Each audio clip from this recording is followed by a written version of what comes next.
Welcome back to AM Northwest. It's a spring treat for your taste buds. Here to share her recipe for lemon blueberry muffins. Oh, yum. We welcome back Bakes by Brown Sugar blogger Cheryl Norris. Great to see you, Cheryl. Oh, great to be back. Okay, I'm taking a look at these beautiful muffins. Oh my gosh, they look great. Thank you. So tell me about some of the secrets behind making a great blueberry lemon muffin. So I think some of the secrets, at least for these, is using frozen blueberries. Frozen? Yeah, especially this time of year. Yeah. Because at least in Oregon, blueberries aren't in season. So a lot of times what you get in the store, yeah, you know, maybe not have a lot of flavor. Whereas the frozen ones, they're picked in season, they're frozen in season, so they're sweet. Yeah. So definitely this time of year, definitely use frozen. In the summer, when local blueberries are in, definitely go for fresh. I love that because I always have a bag of frozen blueberries. Yeah, and they're actually cheaper too than so right now. Okay. So we're gonna start out. I've actually mixed all the wet ingredients together. Okay. So that is what I want you to do is add the flour. Okay. But tell me what you have in here in your wet ingredients. Okay. So we've got sugar, lemon zest, egg, butter, and sour cream. Oh, and sour cream. Yes, sour cream makes a big difference, to me at least. Yeah. When you're talking about muffins and cakes, it just adds a different. I add sour cream to my banana bread, and I think it makes a difference. Makes them moist. All right. Yes. And so you're going to add that in 2 batches, and then just fold it, stir it in. I say in 2 batches. Yeah. So what we're using here is we're using the muffin method, which is just combining the wet ingredients with the dry ingredients. Okay. And you never want to overmix with this. Your batter should be lumpy. You're not going for a perfectly smooth batter. Now you said wet ingredients, but you mentioned that the sugar was already in there too, right? Yes. So I know it seems counterintuitive, but sugar not only adds sweetness to a dish, but it also adds moisture to a dish. Huh. So when you get a recipe and you're thinking, oh, I want to cut back on the sugar, you have to really be careful. You want me to put in the second half? Yep, you just put it all in. Okay.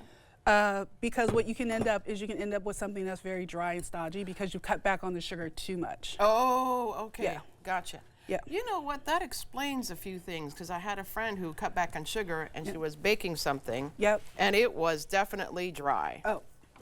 I get it. So yeah, you have to find. Yeah, you have to. If you're going to replace the sugar, you have to figure out what the replacement's going to be. Okay. So is this good? Yep. You like this? Yep. Okay. And it should be lumpy, just like that. Okay. So normally we would let the batter rest for 10 minutes, and what that does is that hydrates the flour, and it makes the batter thicker, so it holds the blueberries in place. Okay. Yep. Okay. Okay. So now we're going to add the blueberries, and what we're going to do before we pour them in is we're going to mix them with a little bit of flour. And what that does is it helps suspend the blueberries in the batter. The flour creates friction between the batter and the blueberries. Yeah. Oh. And it's just a little trick to help your fruit stay suspended in the and not kind of sink all to the bottom. Right. Oh, right. Oops. Okay, gotcha. One escape. So I'm just going to throw those in, and you're just going to fold those in. Yes, ma'am. Okay. All right. So as a blogger, you write all about the tips like you're giving me now? Yep. Okay. Got it. How fun. Okay.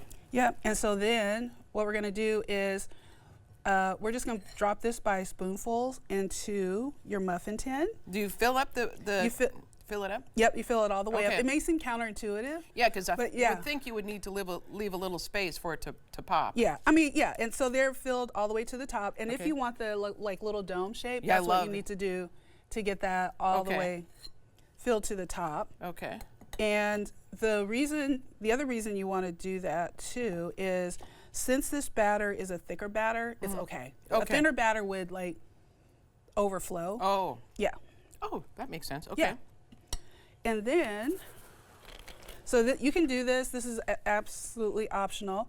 If you want that little bit of crunch, you want to. I'm gonna wipe my hands on my apron. I always do. Yeah, that's okay. You want to add a little bit of sanding sugar. Oh, that's what gives that glistening look. That looks so great. Yeah. So if you want to do that on one of those, And it's called this is called sparkling sugar, but it's the same thing. It's that you see how large the grains are compared to regular. Yeah, I love granulated that look. sugar. Yeah, I feel like that just tops everything off. Yeah, and or you could add a crumble. Right. Yeah, you could do that. Okay, and you've already added the lemon zest. right? Yes. And the vanilla was already Yep, in that there. was already in there. Okay. Yep. And I don't know if we have time, but one trick that I do is before I add anything else, I take the sugar and I zest the lemon directly into the sugar. Oh. Because when you zest a lemon, so first of all, your lemon should be shiny like this. Okay. You don't want anything that's dried. You don't want to think, oh, I've got a leftover lemon. Right. But if it's dull and dry looking, you don't want to use that zest because you won't get much flavor. You want it to be shiny like this. Okay, gotcha. And when you zest a lemon, you not only have the zest, but you also have the oils. So if you were to Yes. zest onto a cutting board, you would lose all those oils to that cutting board. They would not make it into your dish. Okay. So you always just want to zest directly into your sugar, Yeah. like I that. have no idea. That's a good idea. I mean, and I have like 2 tablespoons of lemon zest in this recipe. In there, okay. Yeah, oh, and then you 2 just tablespoons. That's quite a bit. Yeah, it's going to be 3 or 4 lemons, and so when you're done with your lemons, juice them right away because they'll dry out. Oh, there's no paper on them. Oh, there isn't. I hear Nope. I'm trying to peel off paper. Yeah. Okay. Okay, and tell me about your baking method. So what I do is I start the muffins at 425 for 5 minutes, and what that pop of heat does is it immediately activates the baking soda and baking powder. So your muffins get a jump start, they rise quickly, and then I finish them the rest of the time for 350. Oh. So they finish baking throughout and they don't burn or become too dry. This is wonderful. Thank and you. I love the lemon in it. Thank That you. is so good, Cheryl. Great job. So we'll put the recipe on our website at k2.com, but for more information, you can go to Bakes by Brown Sugar. Yep. Awesome. And we'll put a link there, too. All right, we'll be right back with more AM Northwest. This is so good. Oh, Thank Cheryl, you. this I'm is so great. glad you like it. Oh, my God.